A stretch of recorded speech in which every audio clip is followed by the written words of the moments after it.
Perfect. All right, we should be going now.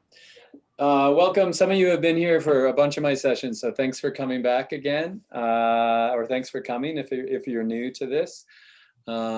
It's been like a really fun week. It's been fun to touch base with people along the way. I hope you've learned some stuff along the way as well. You've picked up things from different areas. They really have done a good job of trying to make this as organized as they possibly can. So man, I hope you had fun and I hope you pulled some things away from it. Today, we're going to really dig into cross-cutting concepts. When they were talking at the beginning about, we were voting for different cross-cutting concepts and what do we like. I really have to admit that cross-cutting concepts are, I think, the most important element of NGSS.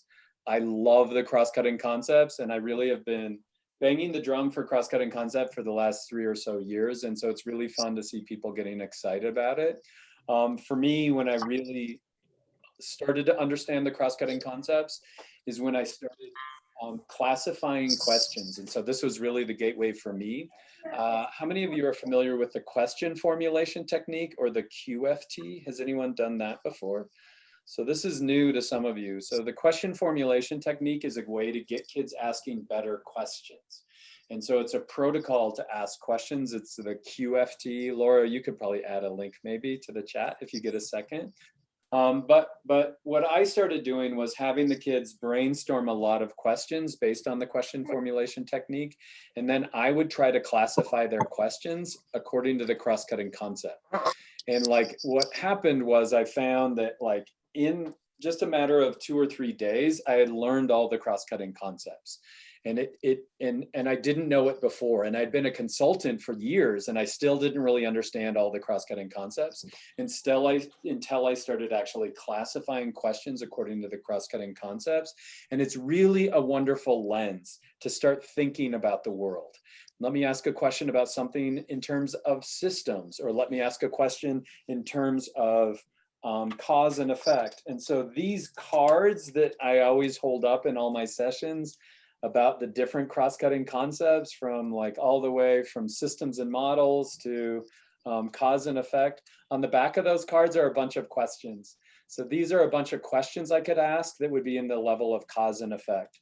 Or these would be a bunch of questions I could ask about a patterns of a phenomena.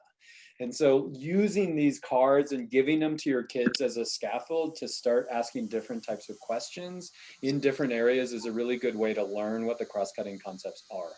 Why do I think the cross-cutting concepts are the most important element of the NGSS? It's because they are not just about science, they're about everything in the world. So if you're asking to look at patterns of something, you could be in math, or you could be in art, or you could be in history, it doesn't matter.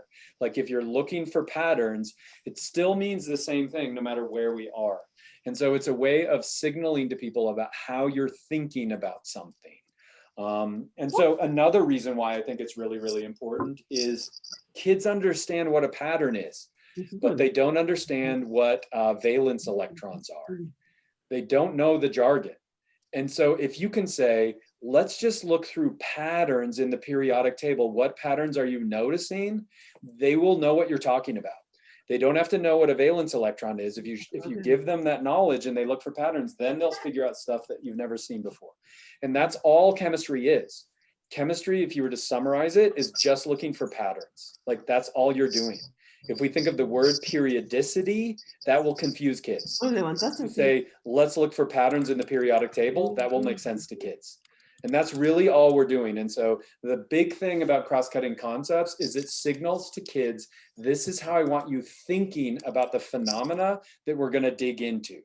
And so what's great about it is it will just make everything simpler. I can't tell you how many meetings I've been into where I just say, hey, teachers, could we just start thinking about this as a system, not just you individually, but how do all the components work together? Now I've told everybody in that meeting how I'm thinking about this. Or if I'm saying, I've heard a lot of stories about the new Johnson & Johnson vaccine and how it's causing blood clots. I see that as an effect, but I'm wondering what the cause is of that. That is signaling to people how I'm thinking about it. And if I don't tell you how I'm thinking about something, you'll always be confused. And so if you start to use the cross-cutting concepts, what it does is it eliminates the confusion when you're thinking about a phenomena. because you're signaling to people like how you're thinking about it. My definition for what a cross-cutting concept is, it's how you think about the phenomena. These are thinking concepts. They're thinking strategies. A better way to think about it is we're really just doing system thinking. How can we think about this system in a different way is all that we're doing when we're really thinking about cross-cutting concepts. There's also a hierarchy. So let me show you some slides and then I'll get to that as well. In this session, what we're going to do is it's not going to be about phenomena. Like we've done that at the other sessions that I've done. Like what we're really going to get into the nitty gritty is what are the cross-cutting concepts and how to teach those, how to explicitly teach those to kids so they can apply it to the phenomena.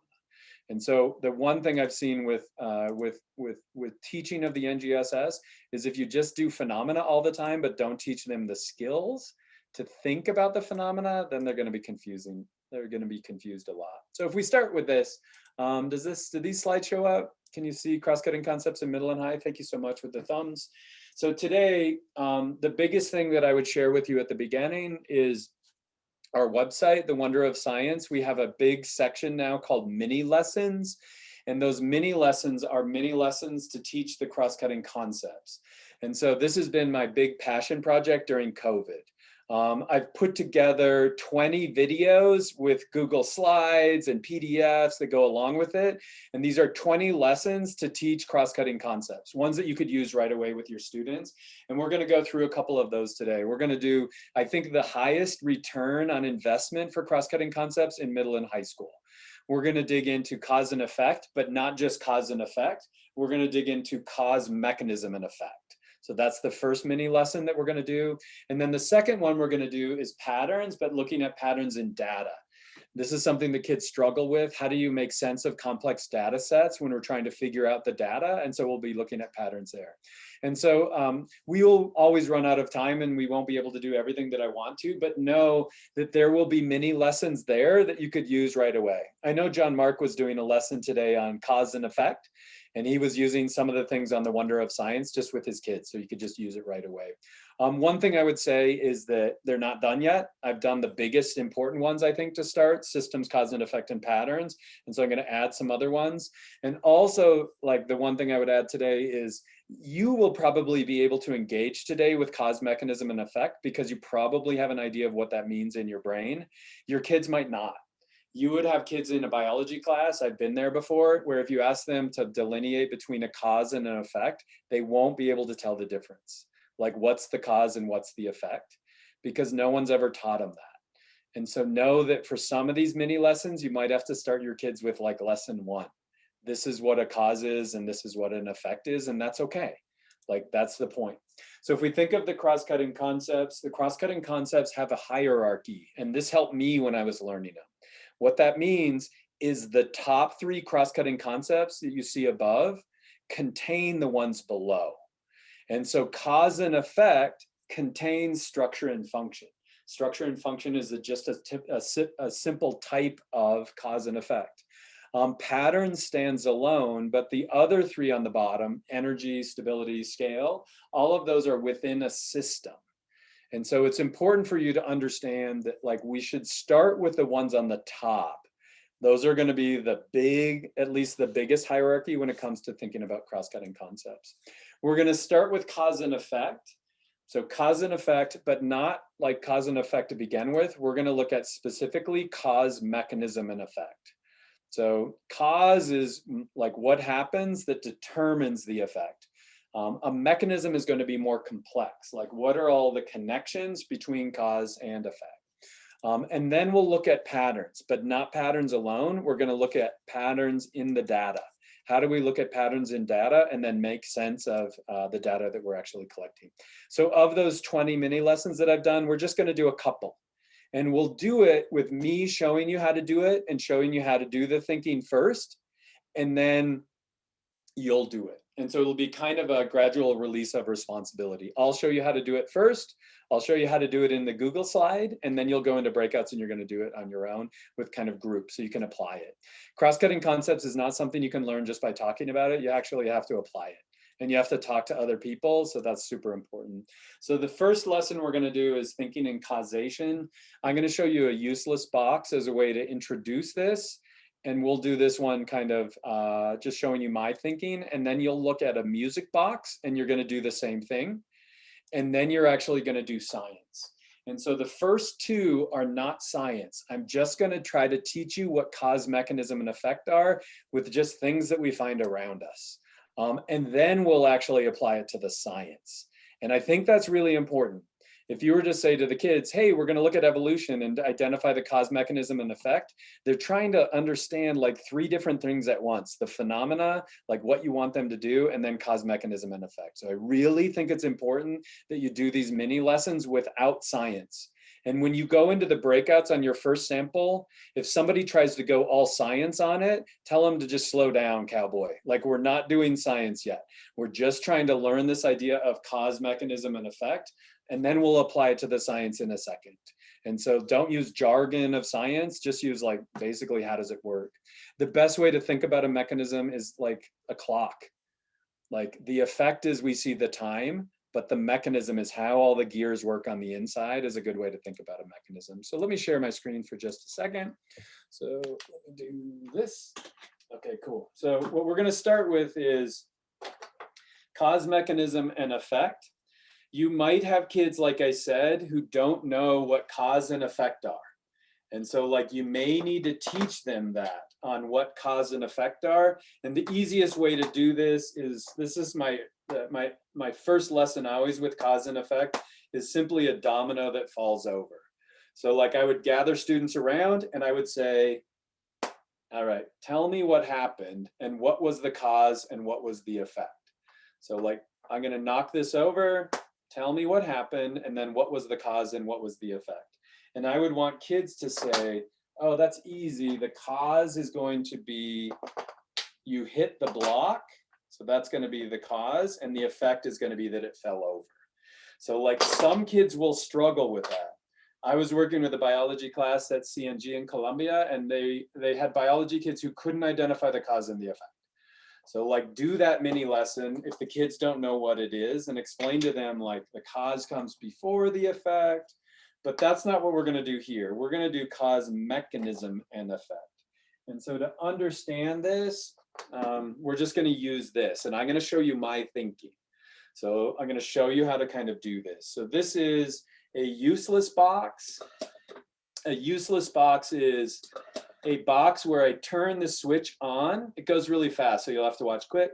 I turn the switch on, and then this hand reaches out and turns the switch off. So it's called the useless box because it doesn't have any, like there's no purpose. I turn it on and then the robot turns it off.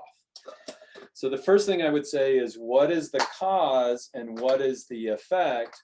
Well, the cause is that I turn switch on. So that's going to be the cause. What is going to be the effect? The effect is the switch turns off. So the first thing I would identify is the cause, which is going to be I turn the switch on, and then the effect is going to be it turns the switch off. So that's just the cause and the effect. A lot of the time in science, what do we see? We only see the effect. We only see what happens. And so telling kids, like, we have to work backwards from the effect to figure out the cause. But when we're really trying to figure out how it works, that's called the mechanism. So the definition of a mechanism, if you don't have a definition of a mechanism is all the events that connect the cause to the effect. It's all the series of events that connect the cause to the effect. That's going to be what the mechanism is. For me to understand that, I would have to open it up and I have to look on the inside. So for me, opening up this box, I can see that when I turn the switch on, that hand goes down and then it turns the switch off. So that's going to be part of the mechanism. What else is part of the mechanism? There's a motor that's a part of the mechanism. There's an additional little switch up here that's part of the mechanism. And I would let kids take it apart and figure out, like, what is the mechanism in here? How does it work? So it's really hard for you to draw this. And so we're going to be working in breakout groups today. And so let me share this. Unless, have you put it in there yet, Laura? Okay, cool. It's in the chat.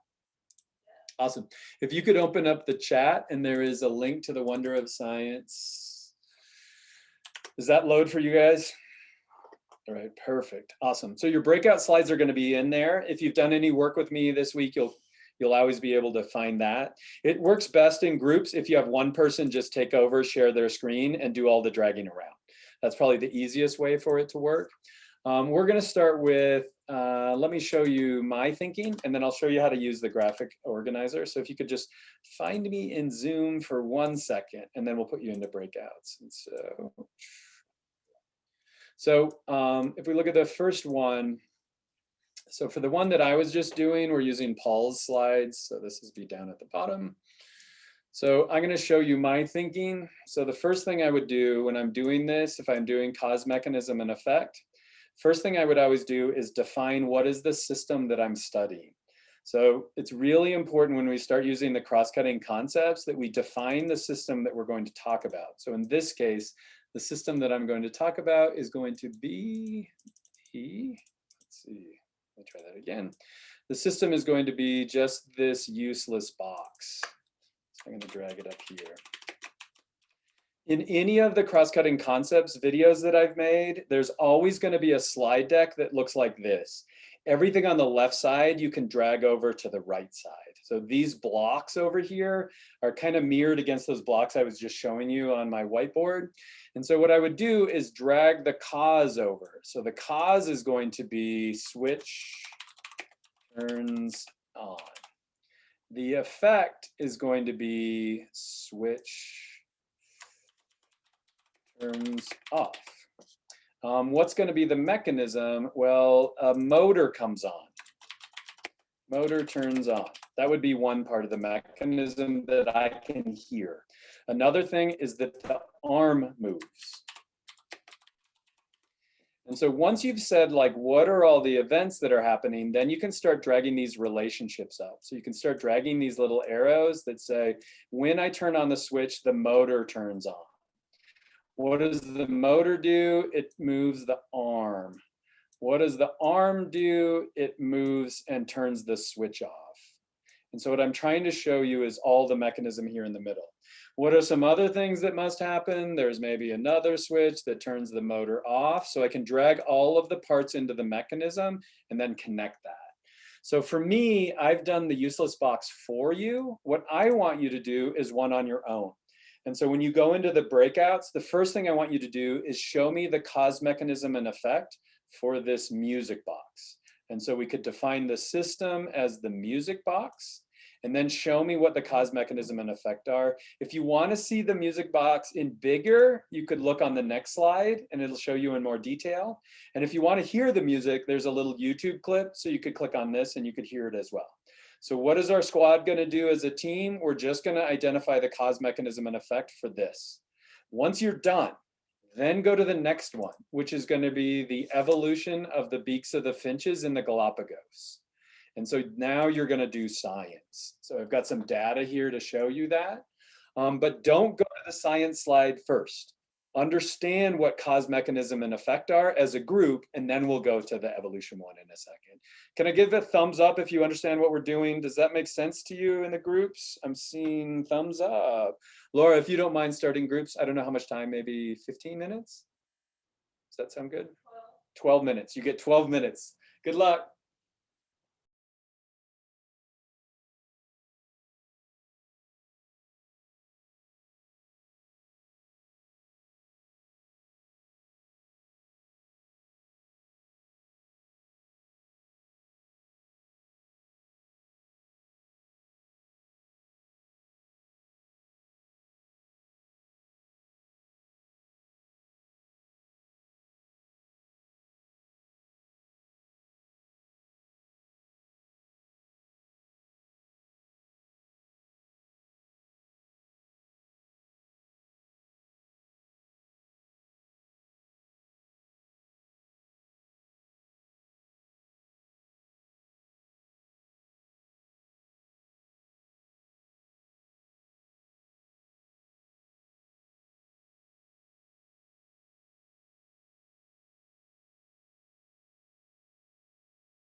Hi, Rodrigo. Were you in a group or are you just joining us?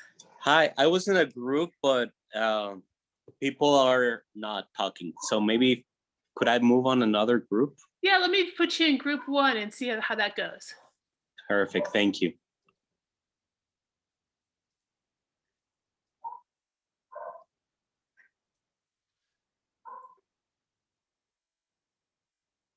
Perfect. Thanks. Actually, I think I just moved you to the. Awesome. Let's try again. We put some of this Okay. stuff in the background, so I think that you couldn't type in that. So what are we looking at? The music box? Is that right? Okay.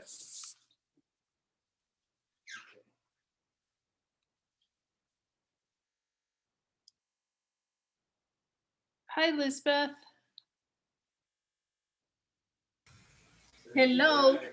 Are you just joining us or were you in a group? I was in breakout room 12. Oh, and do you know what? Rodrigo just moved into a different one because he was left there all alone. So would you like me to put you into just a different group for right now? Yes, sure. Okay.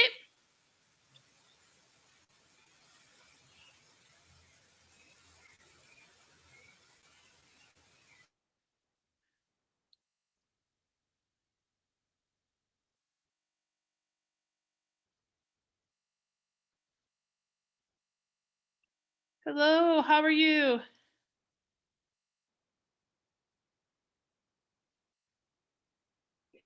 Hi.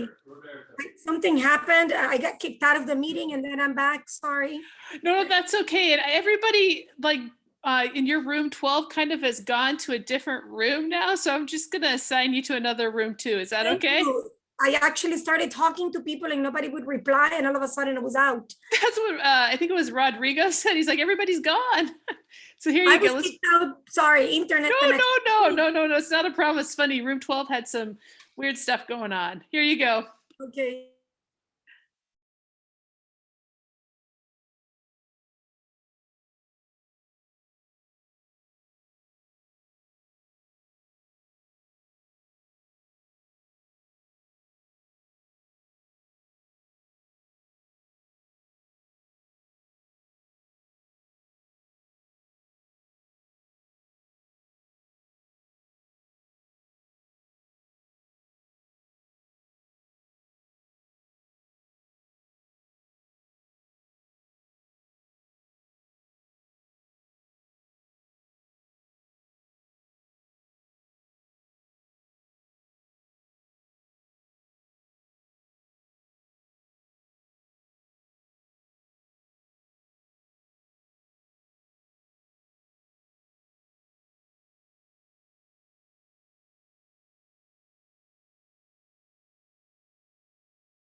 Awesome. Welcome back. Welcome back.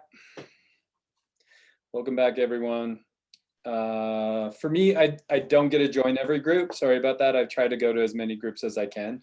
If you ever get stuck, you can summon me though. Just say like, we need help, and you can pull Paul to wherever you want him to go. For me, it was fun to watch. Let me just share some things. So if we look at some of the work, let's see, what was the one that I was saying was No good? tengas cosas cerca de agua, cerca de la iPad, mi amor. Ay, sorry. No worries. So if we look at this first one, so what they're showing here is you turn the lever, there's an endless screw, which has a bumpy cylinder, the comb lines produce the sound. One thing that I think would be helpful as we think about what's the best way to do cause mechanism effect, and I think this is something I could have given you better direction on. What every arrow or every box should be something occurs. And so we could say you're turning the lever, the endless screw rotates, maybe we could add that.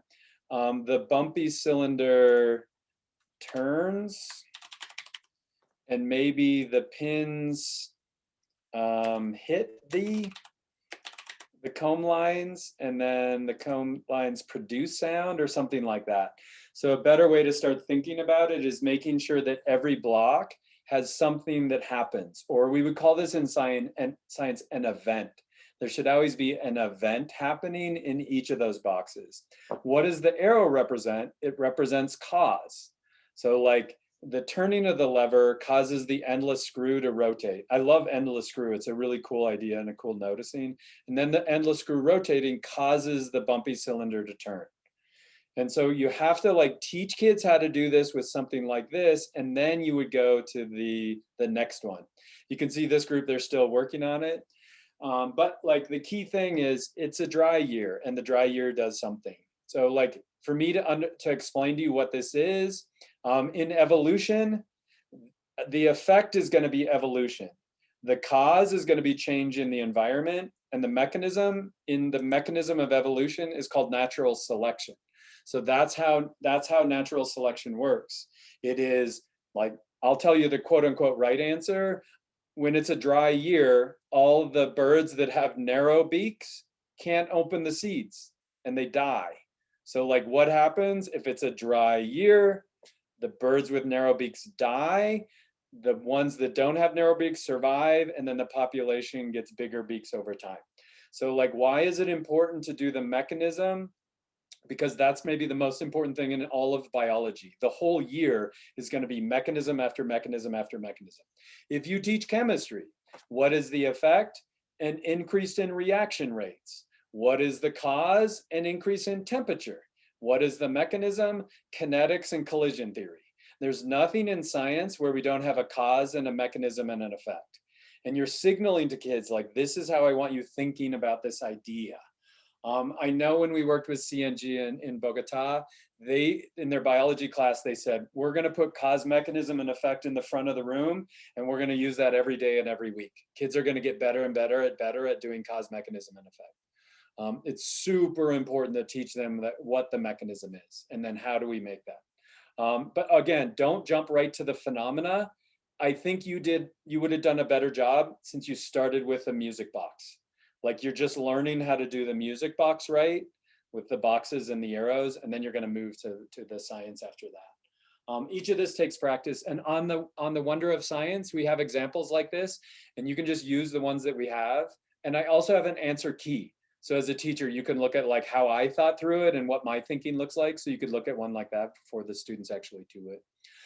The next thing we're going to do is we're going to look at patterns. And so this is going to be specific patterns in data. So let me show you what that means. If I use this, hey, Jason, my friend, you're right there. Can I borrow you, Jason, for a second? You might have to get on the mute. Awesome. Sure. Thanks. So as we think about patterns, I know you were in the other one, you were in the elementary one. Is that right, Jason? Yep. Yeah, and so over there, we were looking at patterns called observational patterns. So like, how do the patterns, like what patterns do we notice in nature? In this one, what we're gonna do is we're gonna start looking at patterns in data. So we're gonna look at specific patterns in data. And so Jason, if I just use you for a second, let's say that I got this data. So I've got this data here. So I've got data 1, data 2, and data 3. And let's say these represent year 1, year 2, and year 3. And if I want to start finding the patterns in the data, Jason, what would you have me do? How could we start figuring out the patterns in the data? What would you have me do to these cubes that are sitting here? Maybe looking to see, turning them over to see what's inside all of them, to see Let's what do it. different color Yeah. blocks and different things I see. Oh yeah, Right. can you see that? Like I was able to dump that one out. So Yeah. like, Okay. does that make sense? So like you Yep. would have me organize it, right? So how would you Yes. have me organize this, Jason? By color, obviously, Okay, with the cool. number 1. All right, so with number 1, let's put the blues here, the yellows, and the greens. So I don't know if you can see that, Jason, but we have 3 blues, we've got 1 yellow, and we've got 1 kind of green. Yep. Then we'll do the number 2. Is that okay if we do that to the next Yep. one? Yeah. Any way that I should organize this? Do you have any way I would organize it, Jason? Exactly the same. Blues first, yellow, and then the greens. I love what you're thinking. Yeah, I love that. So we would go like that. And then same thing with 3. Is that what you would say? Same thing. So we'll go like that, and then like that. Alrighty. So I don't know if you can see that, Jason. Does that show up on screen for you? Yep. Awesome. So let's start thinking about the patterns in the data. What's the biggest thing you saw right away? When I showed you this, Jason, what was the thing that popped right away? That the kind of blue and the greens change places over time. Perfect. Yeah. So if we were to look at what pattern do we see, there's going to be a pattern of, help me on blue. What happens to the blue over time? So over time, there's less blue blocks. Perfect. What about green? Over time, there's more green blocks. Right. And it increases more than the decrease of the blue. Perfect. I love it. If I could give you one piece of advice, Jason, you're doing great. I would always say use the actual numbers when you're looking for patterns. It's super important that we say like, how many is it increasing? So try that green for just a second. What would you say? So green is increasing by 2. Or no, it increases by 1 and then by 2. Perfect. I love it. So like tell kids when you're doing and looking for patterns in data, don't just tell me like what's changing, but also tell me specifically quantify it, what numbers are changing. Jason, you're doing so good. Do you like this mini lesson? It's not Yeah. too scary. Could you tell me the relationship between blue and green? What's the relationship between blue and green, Jason? As blue decreases by 1, green increases by 1 and then by 2. I love it. Like, that's really good. And so this is like me doing this with Jason. Thanks so much for volunteering. Like, that's what a mini lesson looks like with patterns and data. I found it's way helpful to start with just like concrete representations of data, like colored blocks or something that you can actually count the number. And also you have to give kids feedback. Did you hear my feedback for Jason on like, I love your patterns, but give me actual numbers. So you teach kids when you're reading a graph, always tell me the numbers that it's increasing. That's super important. Don't just tell me the trends and how it's increasing. But also I didn't have to explain like to Jason what I meant. When I said the word pattern, he knew what I was thinking. Like he knew because he knew what the word pattern was. So let me show you where we're going to go next. And I'll show you the graphic organizer. We're going to do this just like Jason and I did, but we're going to use it a little bit, the graphic organizer in just a little bit different way. So if we start with the first one, I think I'm sharing the screen. Can you see you're seeing my computer? Jason, does this show up for you? Okay, cool. So let's look at this one. So as we look at Paul's slides down here at the bottom, this is, when I do any cross-cutting concept, I always try to use the same blocks on the left side. So kids get used to always like showing their thinking with these little blocks that you would pull out. And so we could say the colored cubes are going to be the system. And the first thing that I might say is that there are different events. So there was like event 1, event 2, and event 3. So we could say that is going to be the number of pourings of the cups. So this could be event 1, this could be event 2, and this could be event 3. The next thing might be the number of cubes. So how many blue do we have? And I could pull out the blue. There was, I think in the first one, we saw 3. The next one, we saw 2. And then the next one we saw is 1.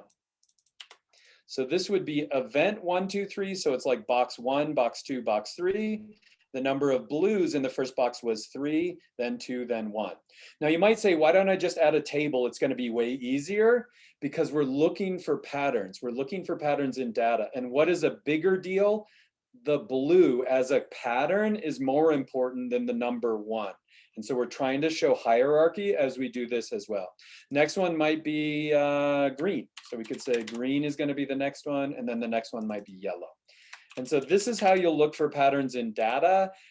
Jason and I did this one. What I want you to do is the next one. So this is going to be patterns in the data here. So we're looking for patterns in data as these objects are laid down on the square. And if you finish that, let's look for patterns in data on these 4 limbs, in a human, a dog, a bird, and a whale. And so as always, what we're trying to do is get our feet under ourselves when we're trying to look at the concrete representation, which in this case is going to be those different objects that are on some colored squares, and then move on to the 4 limbs after that. What are we looking for? Like, don't try to jump to patterns first. Like, what are the biggest things that we're seeing? Let's organize all of that, and then we'll get to the patterns after that. Good luck. I'll be in to kind of visit the groups that I didn't see before.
Hi, Hilda. I have no, hey, could you try clicking on the other one if you go back to that? Could you click on the one We just below went it? into breakout groups. I can assign you to one, or if you were in one and had to I have leave, no I can get idea you why back it's into your doing group that. if you let me I'm know so what it sorry, is. yeah.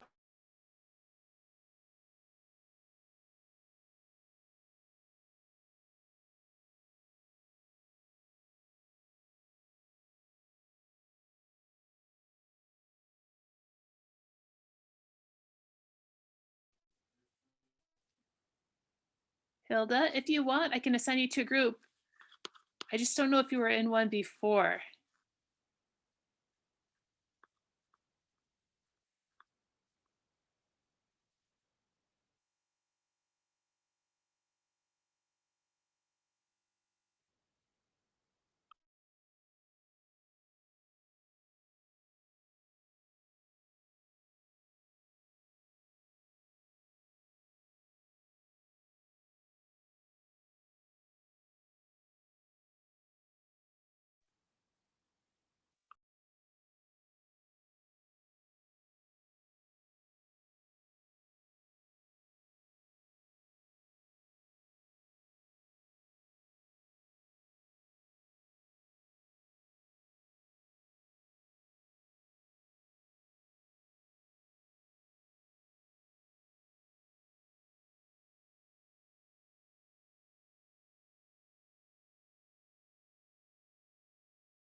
Hi, Lorraine. Hello. Were you in a group and got kicked out, or are you just joining us? Um, I'm sorry. I think I joined the wrong one. Let me double check. Um, This is Paul Andersen. We're just in Yeah, breakout yeah. groups. I know. Thank you. I'm sorry. I was in No the other problem. one. Thank you, Laura. You rock. Thank you for everything you have been doing. You bet. Have a great weekend. You too. Big hug. Bye-bye. Bye.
Hey, Paul. You're muted. I can't hear you. I'm in the back of the house.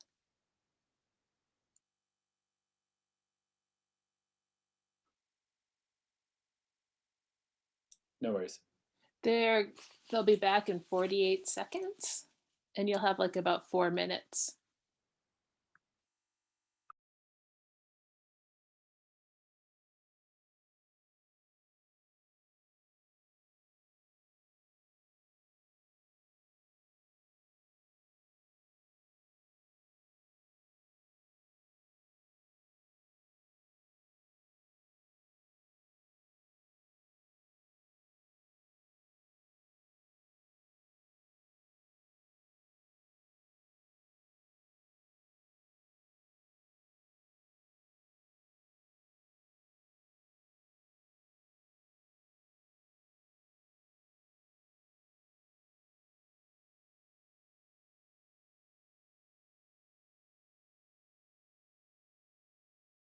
I just closed it.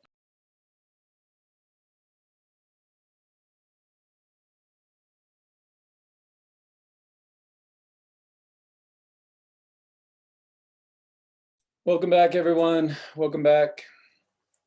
The hardest part of Zoom is trying to communicate with other adults and other humans, right?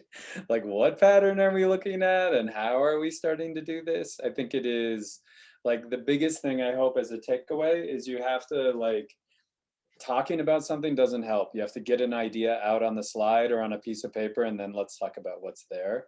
But I think the key thing with patterns, what we're really trying to do is, first of all, how do we organize patterns? I think like a data table is a really good way to do that, but what does that data table represent, and teaching kids how to organize data? I think one thing that I didn't say at the beginning that would have been helpful, and that's always just like what it's like to teach, is I saw you doing really good vertical patterns. Like these are the patterns that we're seeing vertical, but I didn't see a lot of horizontal patterns. So let me show you an example of one group that was kind of digging into that might be helpful. So if we look at, let's see, where was I at? This is a good one, like room 1. So what they're looking at is what were the events, like 1 through 6, they had the events. And then what are the events on 1? So on 1, you can see like there's 1 diamond, but there's 0 triangles, 0 squares, and 0 hexagons. And so they're not only looking at like what are the patterns vertically, but what are they horizontally? And so you can start to see kind of that showing up. It looked like there'd be some blocks here. Then once you get it organized like this, we could say, oh, there's interesting things like for 1, 2, and 3, we get an increasing number of diamonds. That's one pattern that I see. What might be another pattern that I would see is that the triangle is found on square 3, and it also is a 3-sided shape. Maybe the square is found on square 4, and it's a 4-sided shape. Maybe the hexagon is found on square 6, and it's a 6-sided shape. If you're OCD, it drives you nuts that there's not a 5-sided shape on number 5, maybe. That might drive you nuts a little bit, but that's just like what science is. Science, lots of times we have patterns that show up and patterns that are there, and then patterns that start to disappear. And so the key thing that we're really trying to do is like find what those patterns are. I think the one thing that we would want to give kids is a definition for what a pattern is. What is a pattern? Pattern is simply regularity in the world. That's a definition for what a pattern is. All a pattern is regularity in the world. Is that regular or is that not regular? And so kids will never learn that unless we do it through direct instruction. And so never feel guilty about that. Everything that we're doing so far, all these cross-cutting concept lessons, kids will never learn it unless you teach it to them through direct instruction. So that means giving them a word bank or giving them a definition for all of these things so that they know what they are, and then giving them examples. I just wanted to show you 2 of these little mini lessons on cross-cutting concepts because I think those are the highest yield, maybe for right away kind of working at it. Also, we put the attendance up so you can see that. Laura, if you don't mind sharing just a link to so that you can also get attendance points for that. But I also just wanted to say, like, please don't ignore the cross-cutting concepts. Like when you're getting confused and your students are getting confused, just take a break and say like, okay, what is the cross-cutting concept we're trying to do? And like, what does everybody think the effect is? And what does everybody think the cause is? Or what is the pattern that we're seeing? Like it brings clarity to the conversation. That's what the cross-cutting concepts do. It syncs up all of your brain so you're all thinking about the phenomenon in the same way. And it reduces that stress level. It really does. When everybody's kind of like thinking in different ways, the best way you can do is give them a common way to think. I'm totally out of time. It's been really fun. Thanks so much for joining with me. I will always continue to speak to you through the wonder of science. So like it continues to evolve over time.